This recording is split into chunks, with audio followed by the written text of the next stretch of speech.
News টুডেতে আপনাদেরকে স্বাগত। আমি রিক, দেখে নিচ্ছি এই মুহূর্তের বিশেষ কিছু খবর। জমজমাট বাবুঘাট ক্যাম্প, গঙ্গাসাগর যাওয়ার ট্রানজিট শিবির হলো বাবুঘাট। এক টুকরো ছোট গঙ্গাসাগর মেলা। বাবুঘাট সহ কলকাতার বিভিন্ন ঘাটে জমায়েত করে সাধু, সন্ত ও পুণ্যার্থীরা। তাদের সুবিধার্থে বিশেষ ব্যবস্থা রাখছে রাজ্য সরকার। বাবুঘাট চত্বরে ট্রানজিট শিবির আরও পরিষ্কার পরিচ্ছন্ন করে রাখার জন্য পদক্ষেপ নিচ্ছে কলকাতা পুরসভা। পুণ্যার্থীদের সুন্দর পরিবেশ উপহার দিতে পুর নিগম এবং সাফজিবির সংখ্যা বৃদ্ধি করেছে।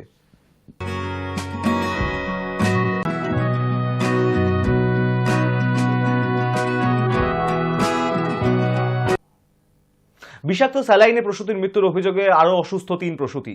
এক প্রসূতির অবস্থা আশঙ্কাজনক। অসুস্থ প্রসূতিদের শারীরিক অবস্থা কেন এমন হচ্ছে এবং বলা হচ্ছে না মেডিকেল কলেজের পক্ষ থেকে, তাই বিক্ষোভ বাম এবং কংগ্রেসের। মেদিনীপুর মেডিকেল কলেজের হাসপাতালে এসএফআই ডিওয়াইএফআই এর বিক্ষোভ দেখা যাচ্ছে। পুলিশের সঙ্গে ধস্তাধস্তি বাম ছাত্র যুব সংগঠনের সদস্যদের।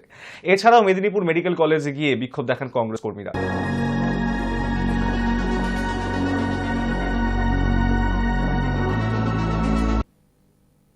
ফের তৃণমূল মঞ্চে বিডিও অফিসার দেখা মিলল। মহিলা তৃণমূল কংগ্রেসের বনভোজনে গিয়ে উত্তরীয় পরে সম্বর্ধনা নিলেন রানাঘাট 1 নম্বর ব্লকের সমষ্টি উন্নয়ন আধিকারিক জয়দেব মণ্ডল। সোশ্যাল মিডিয়ায় ভাইরাল সেই ভিডিও, আর সেই ভিডিওতে দেখা যাচ্ছে বিডিও অফিসারকে নিয়ে বনভোজন চলছে। ভিডিওটি সমাজ মাধ্যমে ভাইরাল হতেই বিজেপির কটাক্ষের মুখে পড়তে হয় অফিসারকে। তার দাবি, অনুষ্ঠানে কোনো রাজনৈতিক দলের পতাকা ছিল না।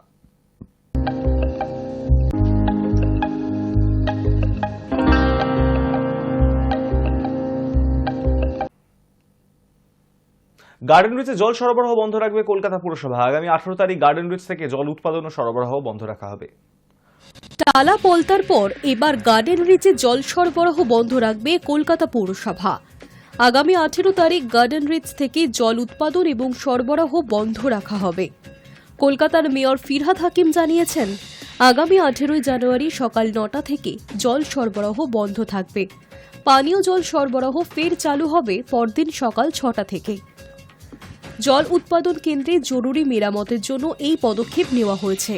ফলে ওই দিন বিকেলে কালীঘাট, চেতলা, বেহালা, পণ্যশ্রী, কসবা সহ গোটা দক্ষিণ কলকাতা সহ সংযুক্ত এলাকার প্রায় সব ওয়ার্ডেই পানীয় জল সরবরাহ বন্ধ রাখা হচ্ছে। অর্থাৎ পিজি হাসপাতাল, পিটিএস এর পর থেকে গোটা দক্ষিণ কলকাতা সহ দক্ষিণ শহরতলির বিস্তীর্ণ এলাকায় জল সরবরাহ বন্ধ থাকবে। চালু হবে পরদিন সকাল 6টা থেকে। পৌরসভার জল সরবরাহ বিভাগ সূত্রে খবর, সরাসরি গঙ্গা থেকে জল তুলে পরিশ্রুত করে জলাধার থেকে সরবরাহ করা হয়। পলতার একটি বিশেষ সুবিধা আছে, উজানে থাকার জন্য গঙ্গার জলে পলি কম পড়ে, কিন্তু গার্ডেন রিচে সেই সুবিধা নেই। তাই অপরিশ্রুত জল বেশি সময় রাখা যায় না। পাইপলাইন, ক্যাপসুল বুস্টার পাম্পিং স্টেশনে ও বুস্টার পাম্পিং স্টেশনে মেরামত দরকার। 40টি জায়গায় মেরামত করতে হবে। আধিকারিকদের অভিমত, গ্রীষ্মকালে যাতে দক্ষিণ কলকাতা সহ সংযুক্ত এলাকায় নিরবচ্ছিন্ন পানীয় জল সরবরাহ করা যায়, তার জন্যই 18 জানুয়ারি সকাল 9টার পর বিকেলে পানীয় জল সরবরাহ বন্ধ রাখা হচ্ছে। High news network. কার্তিক থেকে গঙ্গাসাগর জেলে তৈরি হচ্ছে নয়া সেতু। 5 বছরের মধ্যেই মূল ভূখণ্ডের সঙ্গে জুড়বে গঙ্গাসাগর। স্বাধীনতা 77 বছর পর স্থলভাগের মূল ভূখণ্ডের সঙ্গে জুড়তে চলেছে সাগরদ্বীপ। তৈরি হতে চলেছে নতুন সেতু। 4 বছরের মধ্যে মানুষকে তা উপহার দেওয়ার টার্গেট নিয়েছে রাজ্যের পূর্ত দপ্তর। অর্থাৎ 2029 সালের জানুয়ারি মাসে গঙ্গাসাগর মেলায় কলকাতা থেকে সোজা গাড়ি নিয়ে কপিলমুনির আশ্রম পর্যন্ত পৌঁছে যাওয়া যাবে। ঘন্টার পর ঘন্টা ভেসেলে নদী পার হওয়ার জন্য আর অপেক্ষা করতে হবে না।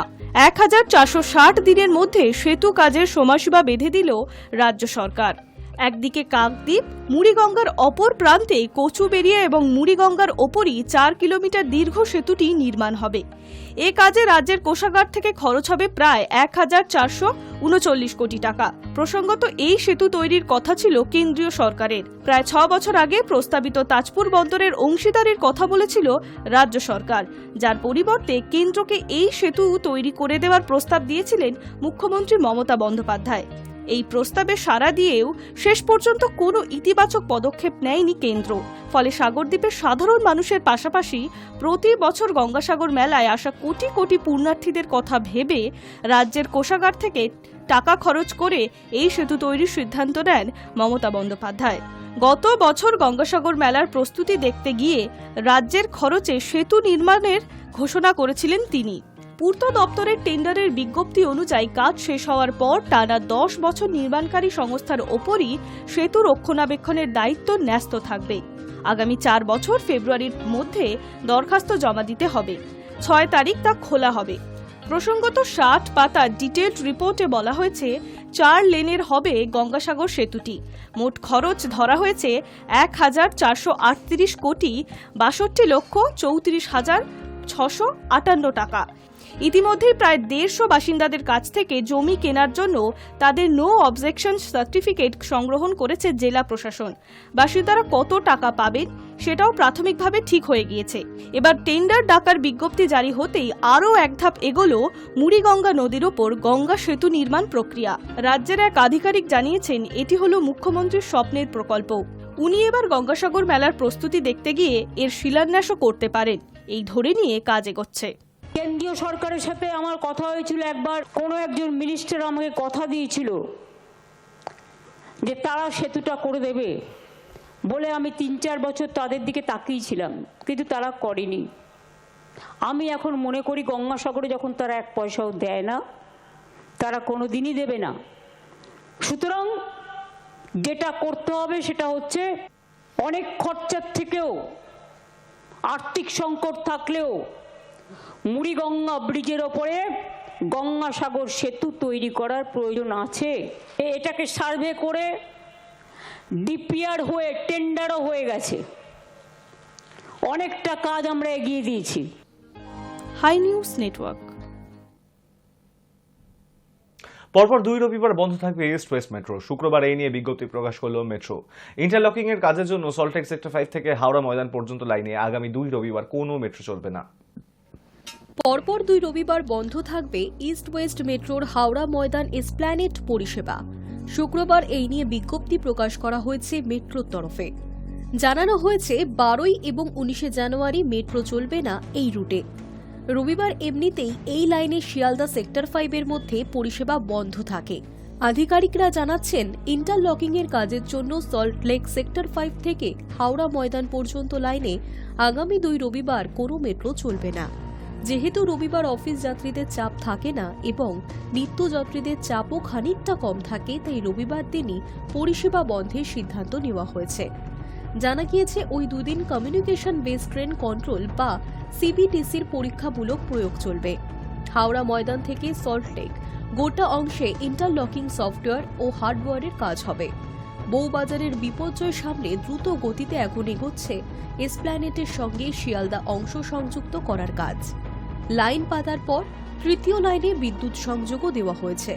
আর এবার শুরু হচ্ছে কমিউনিকেশন বেস ট্রেন কন্ট্রোল সিস্টেমের কাজ। উল্লেখ্য, এর আগেও সুড়ঙ্গে কাজ করার জন্য হাওড়া ময়দান থেকে এসপ্ল্যানেট পর্যন্ত মেট্রো পথে বদল হয়েছিল। High news network. ভারতদেশে নকল পরিচয়পত্র তৈরি করে বসবাস এক বাংলাদেশি সহ একই পরিবারের মোট 5 জনকে গ্রেপ্তার করল বনগাঁ থানার পুলিশ, যাদের মধ্যে একজন বাংলাদেশি, বাকি পরিবারের 4 জন দিল্লির বাসিন্দা। ধৃত বাংলাদেশি ব্যক্তি কিছুদিন আগে এদেশে অনুপ্রবেশ করে বলে জানা যায়। শনিবার সকালে বনগাঁ থানার রামচন্দ্রপুর থেকে বাংলাদেশি সহ পরিবারের সকলকে আটক করে বনগাঁ থানার পুলিশ। বাকিদের কাছ থেকে উদ্ধার হয়েছে ভারতীয় পরিচয়পত্র। উদ্ধার হওয়া সেই পরিচয়পত্রগুলি জাল কিনা তদন্ত করছে পুলিশ।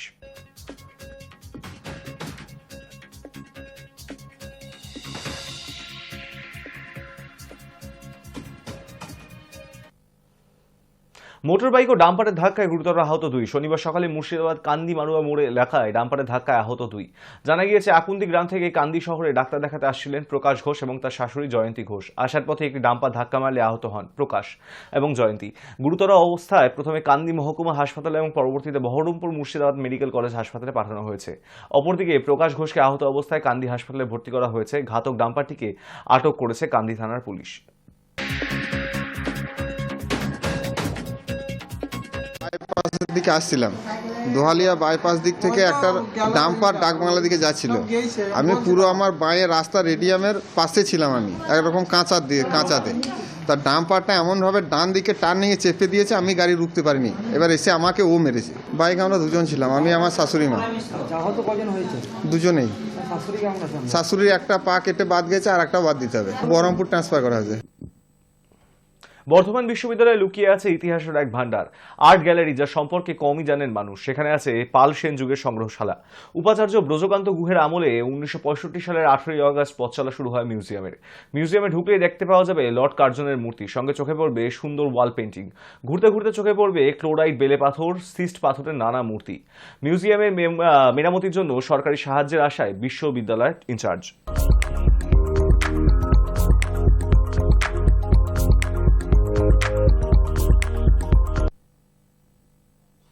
পরোটা বিক্রি করে বহুদিন ধরেই ফেমাস হয়েছেন পকেট পরোটা খ্যাত রাজুদা। এবার অভিনেতা অনির্বাণ চক্রবর্তীর সঙ্গে দেখা গেল রাজুদাকে। তবে কি নতুন ছবির প্রমোশন না অন্য কিছু, দেখুন। এক প্লেটে 3টে পরোটা, আনলিমিটেড তরকারি, একটা আপেল পেঁয়াজ, একটা কাঁচা লঙ্কা, একটা সেদ্ধ ডিম দিয়ে মাত্র 30 টাকা। শিয়ালদার ফুটপাত থেকে সোজা ক্যামেরার সামনে পরোটা বিক্রেতা ফেমাস রাজুদা এবার ওয়েব সিরিজে। এই খবর মোটামুটি এখন সকলেই জানেন। আর এবার সেই রাজুদাই এলেন ওয়েব সিরিজের প্রচারে। প্রকাশ্যে এলো সেই ভিডিও, যা দেখে সোশ্যাল মিডিয়ায় ইতিমধ্যেই শুরু হয়ে গিয়েছে হইচই। ব্যাপারটা একটু খোলসা করে বলা যাক বরং।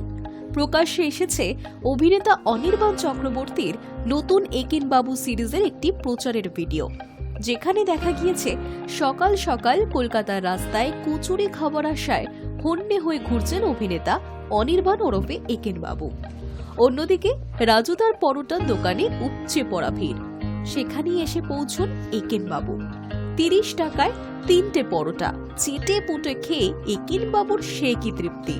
পেট ভর্তি পরোটা খেয়ে রাজুদার নতুন নামকরণ করলেন একেন বাবু, পকেটদার রাজু পরোটা। আরে সাক্ষাৎ একেন বাবু এখানে। আপনি চেনেন আমাকে? আপনি তো সেই ফেমাস লোক পকেটদার রাজু পরোটা, তাই তো? আরে দিন আমার পরোটা দিন, আমার খুব খিদে পেয়ে গেছে সকালে। এই প্রচার ভিডিওই এখন ভাইরাল। রাজুর কথায় এর আগেও গেম শোতে খেলতে গিয়েছি, তখনকার থেকে এবার অন্যরকম অভিজ্ঞতা, কারণ এবার ওয়েব সিরিজে দেখা যাবে আমাকে। খুবই আনন্দ হচ্ছে। প্রথমবার অভিনয়, কোনো অসুবিধা হয়নি। উত্তরে রাজুদার কথায় আগে থেকেই চিত্রনাট্য পাঠিয়ে দেওয়া হয়েছিল আমাকে, বাড়িতেই সেটা প্র্যাকটিস করেছি নিজে। তবে ক্যামেরার সামনে প্রথমবার বলতে গিয়ে নার্ভাস হয়ে গিয়েছিলাম। উল্লেখ্য 23শে জানুয়ারি একটি ওটিটি প্ল্যাটফর্মে আসছে একেন বাবুর নতুন সিরিজ, আর সেই সিরিজের প্রচারেই এবার অনির্বাণের পাশে রাজুদা। Hi news network. রহমান মোটেই বন্ধুত্বপূর্ণ নন, কাজ ছাড়া কিছুই বোঝেন না। হঠাৎ কেন এমন মন্তব্য সোনুর? এ.আর রহমানের সুরে একাধিক গান গেয়েছেন সোনু নিগম। দুজনেই সঙ্গীত জগতের গুরুত্বপূর্ণ নাম, তাই তাঁরা জোট বাঁধলে সেই গানের মূর্ছনায় ভেসেছেন শ্রোতারা। কিন্তু বাস্তবে দুই শিল্পীর মধ্যে বন্ধুত্বটুকুও নাকি নেই। কাজ ছাড়া কোনো ঘনিষ্ঠতাই নাকি নেই দুজনের মধ্যে। দুজনেই কাজের ক্ষেত্রে যথেষ্ট পেশাদার, কিন্তু এ.আর রহমানের আচরণ নাকি একেবারেই বন্ধুত্বপূর্ণ নয়। মানুষের সঙ্গে খুব একটা মিশতে চান না তিনি, যে কারণে কাজের বাইরে ব্যক্তিগত সম্পর্ক তৈরি হয়নি তাঁর। নিজের জীবন ব্যক্তিগত রাখতেই পছন্দ করেন তিনি। সংবাদ মাধ্যমকে দেওয়া এক সাক্ষাৎকারে দাবি সোনুর। সোনু বলেছেন, নিজের পুরনো বন্ধুদের সামনেই শুধু খোলামেলা কথা বলেন এ.আর রহমান। এ.আর রহমানের নাম যখন দিলীপ ছিল সেই সময়ের বন্ধু এরা। আমি কখনোই রহমানকে দেখিনি কারোর সঙ্গে খুব খোলাখুলি কথা বলতে।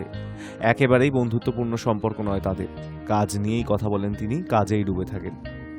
বিদেশে একসঙ্গে অনুষ্ঠানও করতে গিয়েছেন সোনু রহমান। একজোট হলে অনেকেই পরচর্চায় মেতে থাকেন, কিন্তু রহমান নাকি এইসব বিষয় বিন্দুমাত্র মাথা ঘামান না। অন্যরা কি করছেন তা জানার ব্যাপারে কোনো আগ্রহই নেই রহমানের। ঠিক তেমনই তার ব্যক্তিগত জীবন সম্পর্কেও কাউকে কিছু জানান দিতে চান না তিনি। সোনুর কথায় এক অদ্ভুত ব্যক্তিত্ব। অবশ্য সুরকারের প্রশংসাও করছেন সোনু। তার কথায় তিনি নিজের কাজ করেন আর প্রার্থনা করেন। কারোর সঙ্গে খারাপ আচরণ করেন না, কারো মনে আঘাত দিয়ে কথা বলেন না। এই ধরনের বিষয় থেকে তিনি দূরেই থাকেন। পরিবারের সঙ্গে হয়তো তিনি খুবই ঘনিষ্ঠ, কিন্তু অন্য কারোর সঙ্গে ওকে কখনো বন্ধুর মতন কথা বলতে দেখিনি। কারো সঙ্গেই ওর ঘনিষ্ঠতা নেই, অবশ্য এটাই স্বাভাবিক।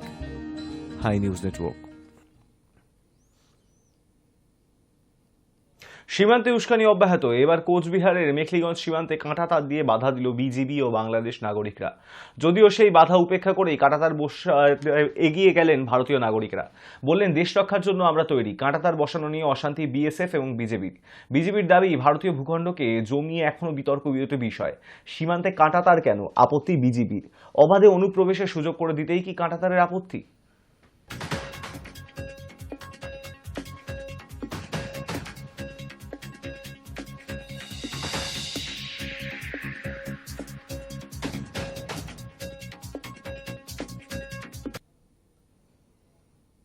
নিউজ টুডে এখন এই পর্যন্তই। দেখতে থাকুন হাই নিউজ, নির্ভীক, নিরপেক্ষ।